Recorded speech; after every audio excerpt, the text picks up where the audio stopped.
The door to the weasel's den. You try to be as silent as you can. It takes a bit of rattling of the handle to loosen the bolt. Finally, the door unlocks with a small clack. Thoughts race through your head. There's nothing else to do than to leave and tell Everard. No conceivable reason for you to intrude on the premises. Only curiosity could account for stepping over that threshold. Maybe there's treasure in there. A white alligator, a fountain of quicksilver.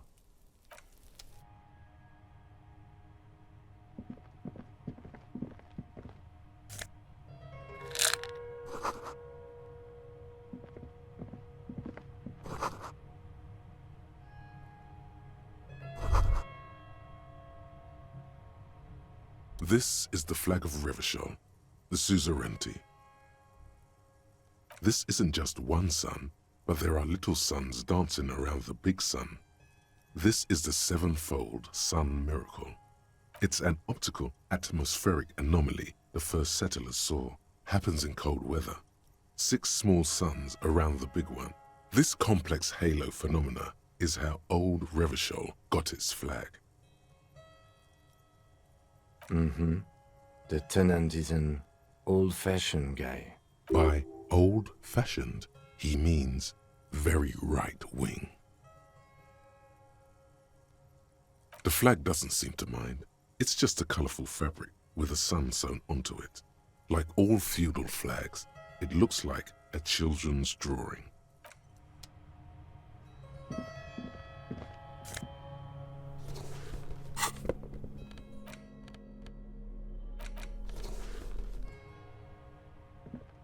A row of mugs sits on the shelf.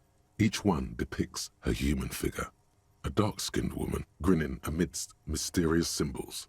A broad-shouldered man shoveling potatoes, and others. A little ring. Though cheerful, the images on the ceramic make you vaguely uncomfortable.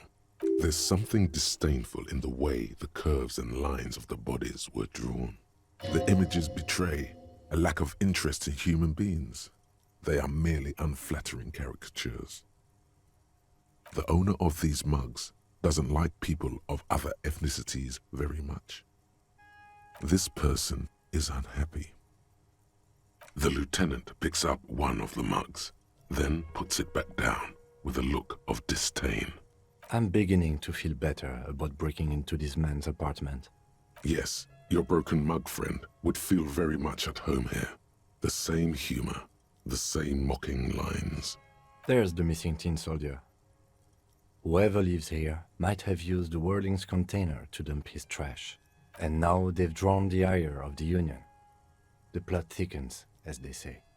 An interesting little clue. Let's see where this goes. Clues have a way of magically connecting to other clues down the road. Perhaps you should break into apartments more often. Who knows? I'm not expecting too much from this clothes in the trash lead either way. It might turn out to be some random local matter, but still, a nice coincidence. You could ask Everard who this person is once you're done here.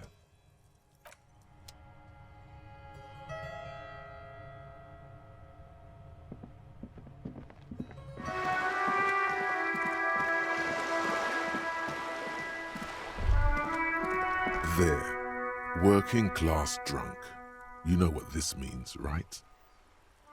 Cracked it, all in a good day's work. What do you mean, what did I crack? Look at how working class that drunk is. No, stop goofing around, recruit. Yes, and you found him. Now go and tell the working class woman. Protect and serve, recruit. Didn't she repeatedly tell you her husband isn't missing though? But he is missing. You heard her, the worry in her voice. There's no need for champagne when there's honor, recruit. Go and tell the working class woman what you found right now.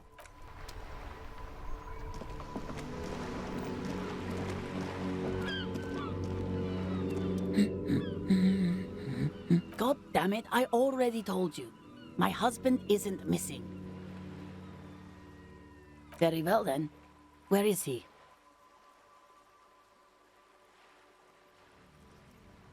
Excuse me? I don't follow. There's something else hiding in her voice, though.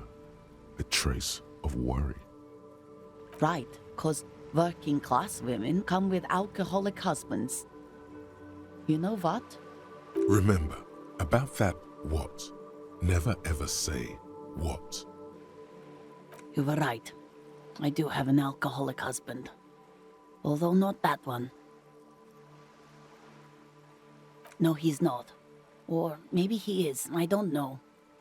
He's probably in the park or in Shamrock somewhere, drinking with his friends. I haven't seen him for... Well, to hell with him. There. She's worried now. I wouldn't be so sure. Ma'am, just to be completely clear, do you want to report it to the police? Report what? He's just out drinking with his friends. I'm sure the police has better things to do than to chase down local goofballs. She sighs, but you can detect a slight hint of gratitude and relief from her face. All right, go ahead. Do you have any questions? Honestly, not that different from you.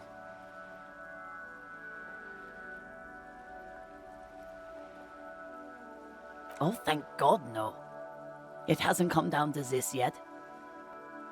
Well, he's slightly chubby. What else? He was wearing a dark brown leather jacket with a bright blue inner lining. The lining is hand-sewn. I made it myself. It's his cool jacket. God knows it's too cold to run around in this, but he refuses to change. I even tried throwing it away once, but he just dug it out of the bin. Can you believe it?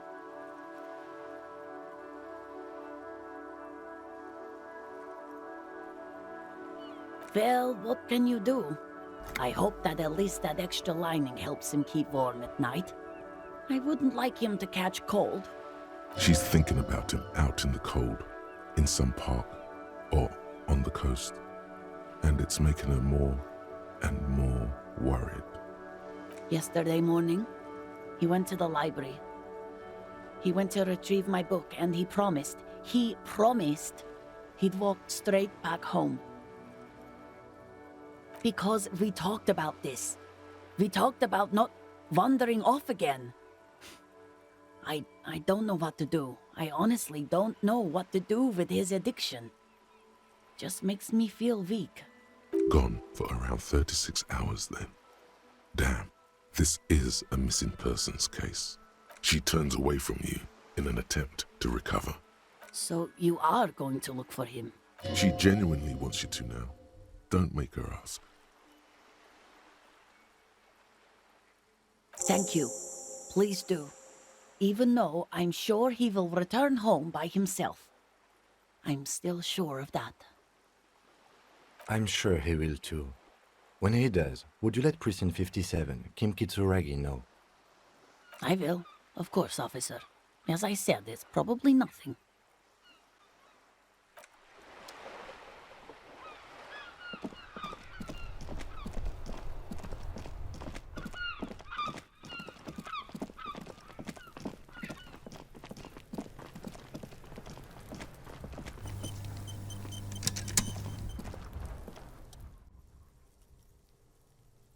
The rotting man lies on his side with his eyes looking straight through you. His body is supine and open to intrusion by autopsy.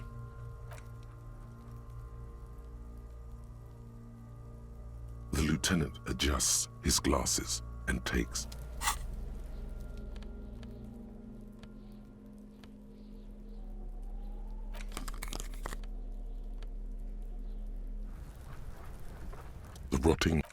The lieutenant adjusts his glasses and takes a deep breath. I'm gone. Into the wild pale yonder. In the past. way out west.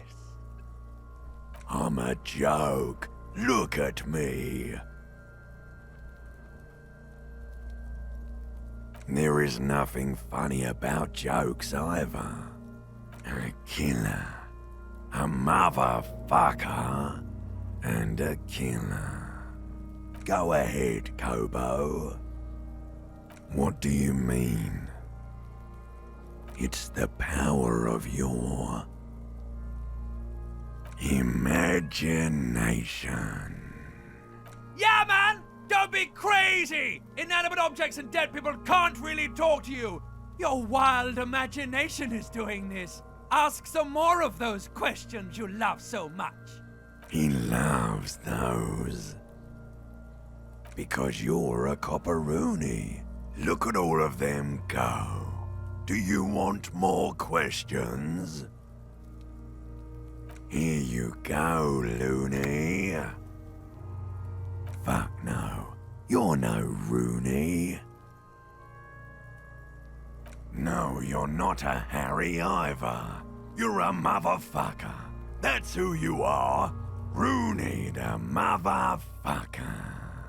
Because you have. Do I remind you of someone? A child born with Muller's disease, harlequinism, grown up miraculously. You sure wrinkled out of that one, Coppolini. Come back later, Coppo. Amuse yourself with my frank manners and my memento mori features. If possible. Also, see me in your dream. Come on, officer. You know what a field autopsy is. You've done 100 of them. What you do know is, at 18.9 kilometers, the dormant shield volcano, Corpus Muindi, is the world's highest summit, and the failure of the 38 single, Et puis descend, to crack the top 20 was the death knell of disco. But what a field autopsy is, you have no idea. You must have me confused with the Copperpedia. You, sir, you are the Copperpedia. There truly is a time for everything, even for yellow gardening gloves. However, they are lacking hygienically. I suggest you get in there in limited capacity. I'll ask you when I need you to. For the most part, maybe I should handle the contact and you take notes? That's right. You knew it because you inspected your ledger. The lieutenant is relieved you know the protocol. The dead man stares in silence as you crack open the ledger. The bright red paper is covered in boxes and lists, describing the condition of his skin and organs in 3 parts. Above those, an 11-field info form needs filling out first. It begins with, That's you. the corpse is indifferent to your scribblings, just lies there. The next box says, KK57-08. KK equals Kim Kitsuragi. 57 equals Precinct 57, followed by his date 0803 and time of arrival 0815 on the scene. He's indexed the case after himself, not you. That's because he doesn't want to bring up the messy question of your initials. Next. NA. Next. NA. Roughly 50. Dry 40. The damage is so extensive, it's better to err on the young side. He nods. Mondial. Fair to olive-skinned, from the Isola of Muindi. This is as vague as it gets. You might as well say whitish. The pudgy mess of curdled meat looks neither mondial nor anything other. Fucky, fucky! Male. Pigs can have sex! Nor does he look male, with his pregnant belly and indistinguishable face. We're still going with March 4th. 51. What else? 9. Body identified by is non-applicable.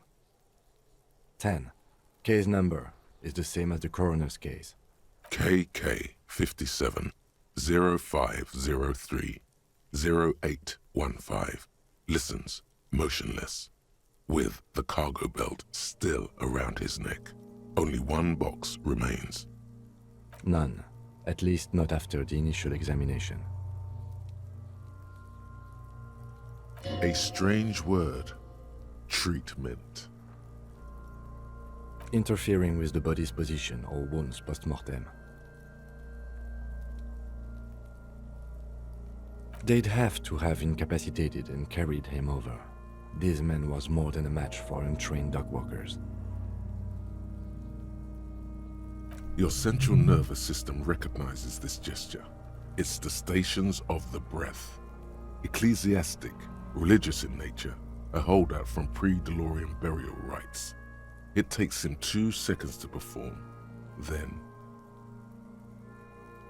somewhere in Jamrock North, a small wood shed behind Rosencrantz Row, Lieutenant Nick Feuerbach puts his hand to the chest of a small corpse, no larger than a monkey. It's raining outside, light drizzle. There is darkness in the shed. Elsewhere yet, an obese female sits in a wicker chair, her silhouette bull-like against the window. Outside, Grand Coudon. The day is turning dim for Sergeant Mac Dawson. Hand extended, he approaches, to make sure she is dead more than anything else. And so, all across Jamrock, Coal City, GRIH, 42 deceased persons found today, 42 stations of breath. We should start the post-mortem. The corpse cannot feel Kim's hand on his chest. It no longer meaningfully interacts with its surroundings. A thicket of boxes and lists on red copier paper tries to answer why. Clothes. The deceased wears armored boots and white briefs. The make of the briefs is Babrodine, I think. Let's see. See, it's happening. Babrodine, yes. Inexpensive. Size M. Color white. The disappointment is palpable. The red-haired thing was expecting something more lurid. The boots are ceramic, vitreous enamel. They are fused to his skin from blood flowing downward post-mortem. Removal of the boots is left for processing. The boot has a serial number. It's E50.100.100. The lines between the plates are in the shape of the alphanumerical. The number is purposefully concealed by the design. Tattoos. The upper torso is covered in a single, continuous tattoo, resembling a map of the night sky. It reaches from the right shoulder to the heart.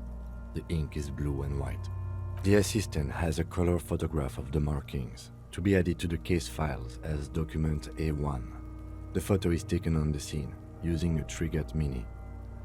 The deceased has a belt for airlifting cargo around his neck, tied with a hangman's knot. Color yellow. Length 3 meters. There is a buckle on the other end. Well-nourished, athletically built, measuring 1.8 meters. Generally consistent with age 42. Preservation is good. Ambient temperature below freezing. Body hair is light brown. Distribution is consistent with age. The deceased had male pattern baldness. Hair is combed back, short. Lividity is consistent with hanging. The head is congested. Contusions are present on the head, chest, and thighs, consistent with stones thrown post-mortem. Low velocity. Fucking low velocity? You think Kuno doesn't know what you're talking about? Velocity was fucking max. Talking shit about Kuno's velocity. In addition, there are bite marks on the face, scalp, and chest, consistent with predation. Ligature mark. The steel wiring. There's too much of it. We need to remove the belt so we can get to the ligature mark. You got just the right tool for that. The chain cutters. The hanged man lets out a joyous little bubble of rot from his nose. Always good to think ahead. Now, we need to cut the belt to see the ligature mark below. Carefully, with as much precision as you can. See, my pig is gonna fuck his head off. No, he ain't. Your pig's a boring fuck. The belt is equally tight around the whole circumference of his neck, swelling over the edges like white bread rising from the east.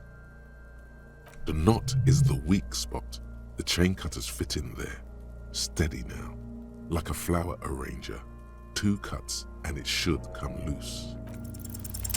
After some deliberation, you sink the cutters into the knot tying the belt together. You squeeze the rubber handles together, sweat forming on your brow. Snap! The knot is slashed. Another cut and the belt falls apart like a flower bouquet, revealing the dead man's neck and the dark red ligature mark around it. The rope rises to a point, leaving a gap in the ligature mark. The suspension point is in the back of the neck. Hemorrhaging is observed on the skin, above and below the ligature mark. The mark is well pronounced, consistent with a drop from 1 or 1.5 meters. Chest is intact, normal contour, abdomen is protuberant, pelvis intact, genitalia... No! It's gonna happen, see! I fucking knew it! This is clearly what they've been waiting for, ever since the autopsy began. The lieutenant is trying to make it as boring as possible. Genitalia is male and unremarkable. No evidence of injury. The dead man's penis is average-sized, congested from the downward collection of blood. The testicles are uneven in length, hanging underneath. The genitalia is greenish. Marbling is present around the crotch. Back is symmetrical and intact. Upper and lower extremities are intact, but asymmetrical. There are combat injuries on the right hand, thigh, and hip. In addition, I see smaller, residual scars, too numerous to count, covering about 30% of his skin. From wounds sustained over 2, maybe more decades, dispersal and accumulation indicates long and active combat duty. We have a real museum here. Of battles, wars. Last item, hands. His flesh is cold, icy. Pleased to meet you. Where are you from? And what's your name? I'm only fucking with you. I know where you're from. From Cappadocia. And your name is Il Kobo. What can I do for you, Il Kobo di Cappadocia? Nothing is as nothing does. This was pleasurable. I sincerely thank you for touching my hand. We should do this more often. Be close like this. I mean... Hands are clean. No sign of injury from struggling. I was. Maybe I'm just not seeing them. Honestly, this stench is making it hard for me to think at the moment. Ooh. That's all for the external. Well done. What next? Central nervous system. I have nothing. Do you have anything on this man's central nervous system? Of course, there is a moral to be drawn from it. A moral to this story. What would that be? The dead man looks, too, with barely contained excitement to hear the moral of his story. I think that may well be the moral of every story, officer. Good. Musculoskeletal. Purge fluid is coming from the mouth. Not injury-related. Eyes and tongue protuberant. Hyoid bone. Let's see. With his eyes almost closed, the lieutenant puts his hand on the dead man's throat and begins to massage it, gently. A rotting smell erupts from the mouth. Purge fluid runs down his lips, black and viscous. Yeah, jack that fucker off! The hyoid bone is fractured. The rest of the musculoskeletal system is intact. Unremarkable. Respiratory system. Oral cavity shows no lesions. The victim has received dental implants, possibly after a combat wound. Mouth swollen. Hemorrhaging present in mucosa of the lips and mouth. From here, it looks as though the clown-faced man is screaming. The tendons of his jaw are torn apart. Hyoid ripped from the force of the lieutenant's hands. No scream, no sigh of relief rises from the darkness inside. It's humid there. Sickly sweet air, unlike anything living. You feel like you're about to throw up again, straight in that mouth of his. Hepatobiliary, NA. Are you a hepatobiliary expert? Neither am I. That's it. Same for toxicology and serology, NA. Unless you have untapped reservoirs of knowledge there? Like a toxicology screening? At this stage, I doubt processing will find anything, even if he was brimming with cocaine. But still, you should add a request. Cardiovascular. The body exhibits heavy lividity. Blood has gathered in the hands, feet, and neck. Hypostasis is visually consistent with the hanging. Gastrointestinal.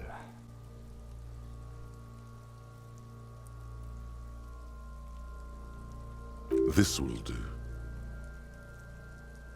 Digested semi-solid food in stomach. Voila.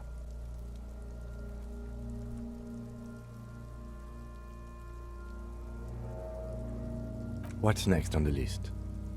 Let's see. We have bite marks, contusions on the head and chest, and a ligature mark encircling the neck. Head, chest, and scalp bite mark injuries. Predation by birds has caused damage to the body. Odontologist does not need to be consulted.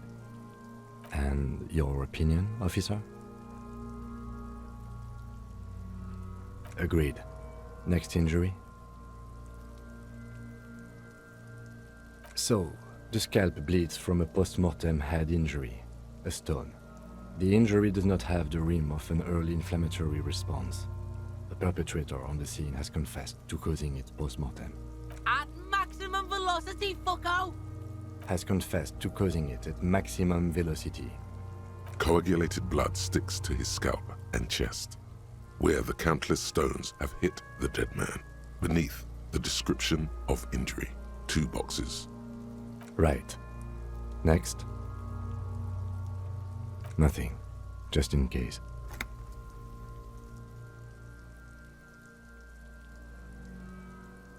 A dark red abraded ligature mark encircling the neck, with a gap on the nape measuring, let's say, 7 centimeters.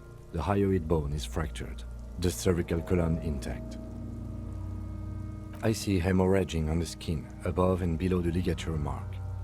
Depth of the mark, 1 centimeter. No signs of clawing on the neck.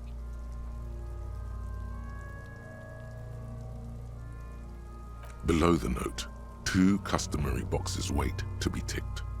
The man's head jerks to the side. The ring around his neck is visible. He is deep in thought, eyes fixed on the bright red ring around the dead man's neck. Why do you say that?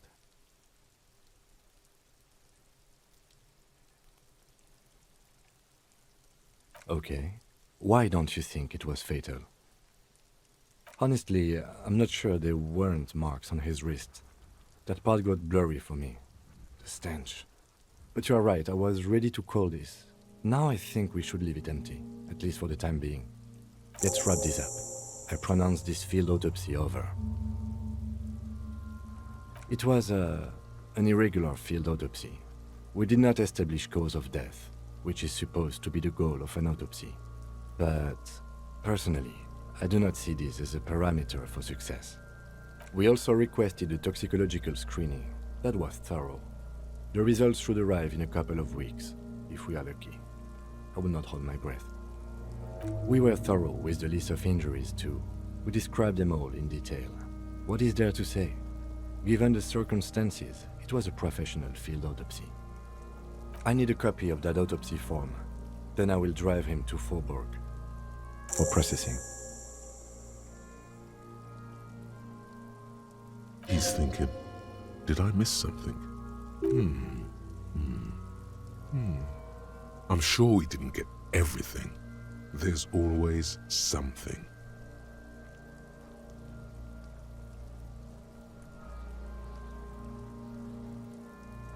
Shoot, loot, come back.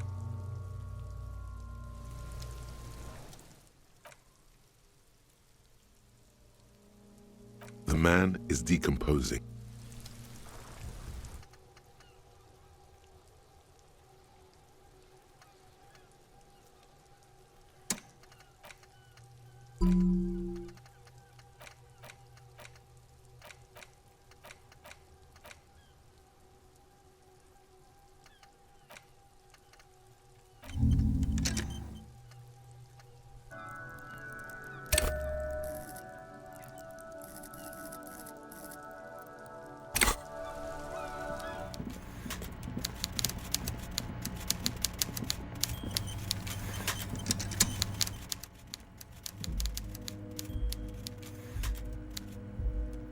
Mr. Dubois, a pleasure as always.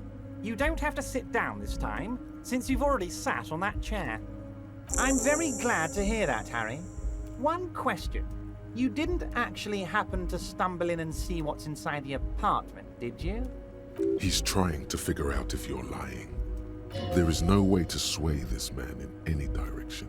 He is unsuggestible and unswayable. Just tell the truth. You're right, Harry. You only had to unlock the door, which you did, so we're all good here. He was testing you, and you succeeded. Now let's get down to brass tacks. It's time for men like me and you to figure out who's killed who and why. Real police work is gonna start happening now. I promise you, Harry, this is gonna be good. By now, I'm sure you've figured out who the dead man was working for. The bad guys. Wild Pines. Sent to scare us. Another violent measure of the top hats against us flatcaps. Harry, this strike is the culmination of many, many mistakes made by the Wild Pines group. They tried to shut the strike down by sending in armed mercenaries. You mean our victim? A security contractor? Can you imagine that?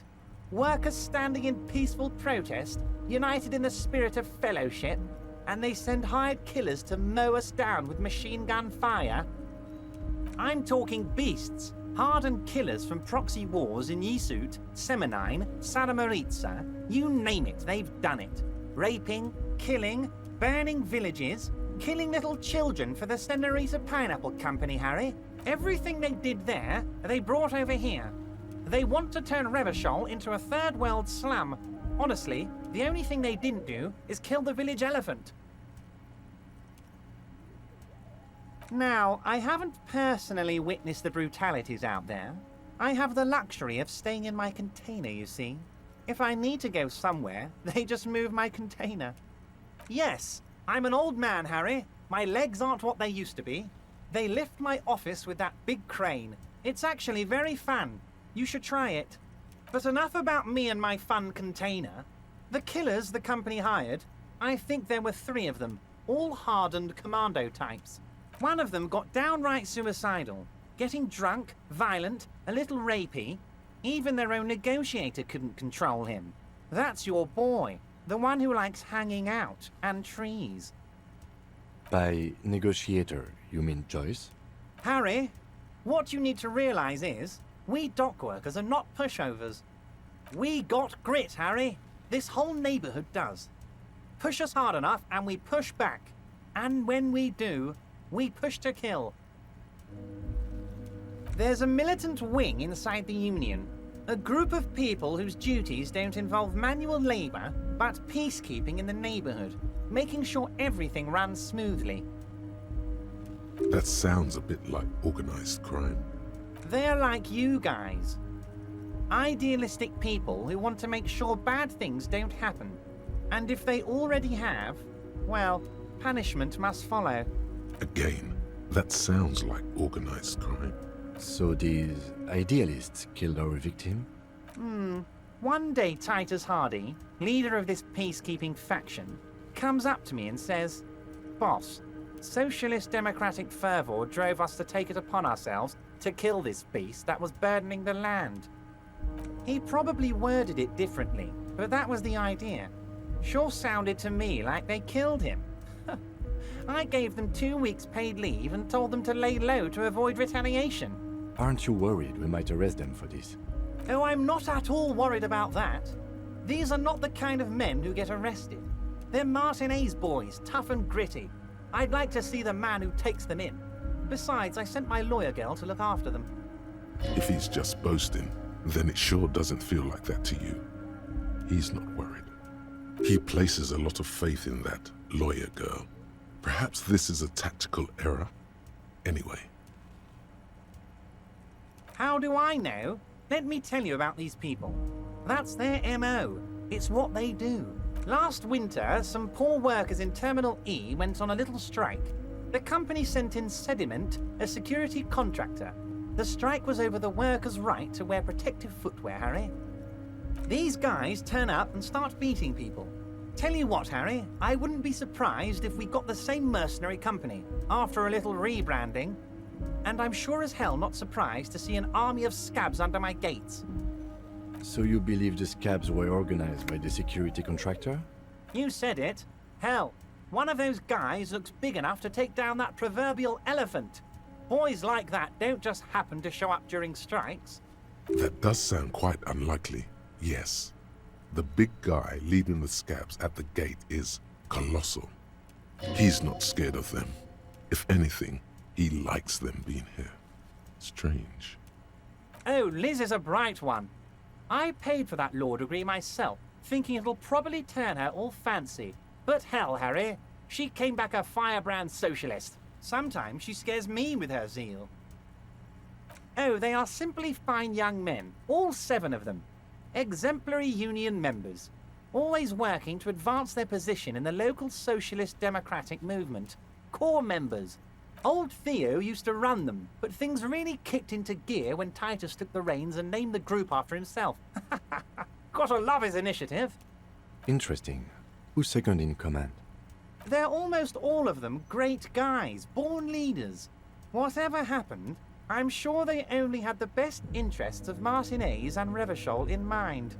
Work with them. Hell, interview them. But don't fight them. They really are just like you. Men who like beer, women, and some order on the streets. You know what, Harry? I got a feeling they're gonna show up in full force tomorrow. The lieutenant marks something in his notebook.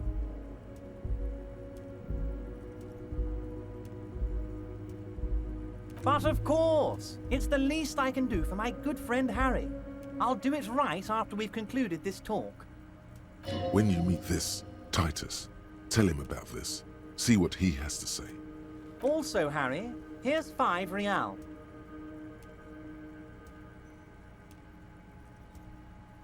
I'm not giving you anything. I'm just holding out 5 real. Oh, I wasn't offering it to you, just holding it out there. But I'm willing to share information. Was there anything else? Was it a good talk? I'm not sure we made much headway here. I was hoping we'd bust the case wide open. Heck, I even wanted to tell you what I really want to achieve with the strike. I don't know what happened, Harry. I wanted you to feel like Mr. Martinez. And of course, I also wanted you to find your gun. But it's like I can't completely trust you. Yet. Yes, Harry. It's like I can't fully trust you if you're not a man of the left. I want to, but I just can't. A man of the left? So you have to be a social democrat? He's been hurt too much in the past by men who aren't social democrats. What does your heart tell you about your lost gun, Harry? Does it tell you to forget about it? Or do you think it wants to be found? I think it's lonely and cold. I think it wants to be found, and I have a proposal for you. And what would this entail? Once again, I require nothing unethical or illegal of you. You just need to get 2 little signatures on this piece of paper, and then mail it to my accountant in La Delta. I'm glad you asked, Harry. The Union is going to build a modern youth centre in Martinez. It will be righteous. We're gonna get those teenagers off drugs, and on roller skates. There's a nameless little street on the coast with some old houses around it. Most people have already signed. I just need 2 more signatures to get this mission off the ground, Harry. On the coast, Harry, across the canal. There's a cul-de-sac there, a little village they're calling it. A gloomy place. You'll find it. I trust your detective skills, Harry. They are just gonna have to deal with the construction noise for 6 months, and then they'll be living like kings. Right next to a fancy new youth centre, designed by the best architects from Stella Marie. Is he absolutely sure the tenants won't be thrown out in the street? Am I? Harry, these people, Martinez is the most important thing in my life. I would never let anything bad happen to them. We're gonna build a youth centre there. The value of their properties goes up and kids have a place to play in. I'm looking out for these people, not pulling the rug from under them, Harry. I'm looking out for all of Martinez, not just the harbour. He means it. It depends. I don't think what we just got from Mr. Clare was very useful. But, he thinks, it's your call. As I said, it weighs on me heavily. But once we get really talking, well, I'm gonna hand you the keys to Martinez, and maybe even help you figure out who's behind this killing. He's saying as little as possible, as vaguely as he can, deliberately omitting things. You bring joy to my heart, Harry. Such a pleasure to be working with you. Here. You need to get signatures from Isabel Sadie and Lillian Carter. The cul-de-sac is right past the pawn shop and across the canal. I hear there is some trouble with the waterlock, but they should fix it by Wednesday morning. Once you have the signatures, mail this to 13022 La Rocca in La Delta. Then we can talk about your gun. What? Harry, how could you say that to me? You know I appreciate a joke as much as any jolly fat guy, but I can't take slander. Are you actually investigating this? The reaction appears to be sincere, but it's impossible to tell with this guy, honestly. You've hurt me, Harry. Me, a friend. But you know what? I trust you, like I trust all my friends. And I know you'll never talk to me about this again, because you don't want to wound me. So do what you want, and let's change the subject. He's hiding his real reaction beneath courtesy. Thank you for your understanding. We will continue to do what we must. You too, Lieutenant. You know, I like you, but you never were my favorite. I'm a Harry guy. I'm Team Harry. None taken. Did we have anything else to do here, Harry? See you soon, Debardeur. Just kidding, but not too much.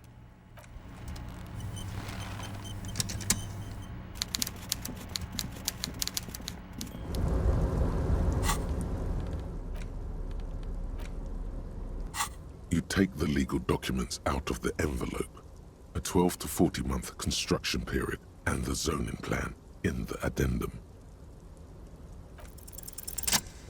There is no loophole. The simple truth is, the current residents are going to lose their street access, and for the next 12 to 40 months, their lives will be dominated by constant construction noise right next door. Once the construction starts, it'll probably take a few months, a year maybe, for even the most stubborn occupants to get tired of living like this. After that, they'll sell their property for cheap and move out. I should have seen it. Everard probably has eyes on us, but we could try to get other people to sign this instead of those listed.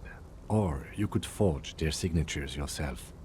By the time he finds out, we'll already be gone. However, we'll need access to the coast before we do anything.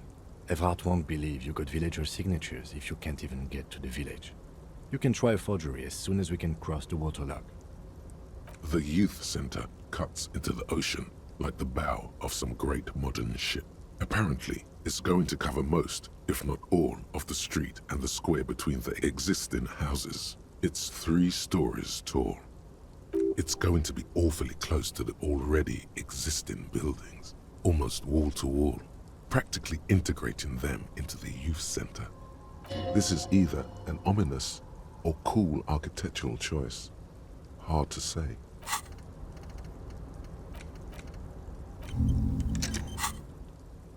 My money is on cool. Looks like a cubic pyrite.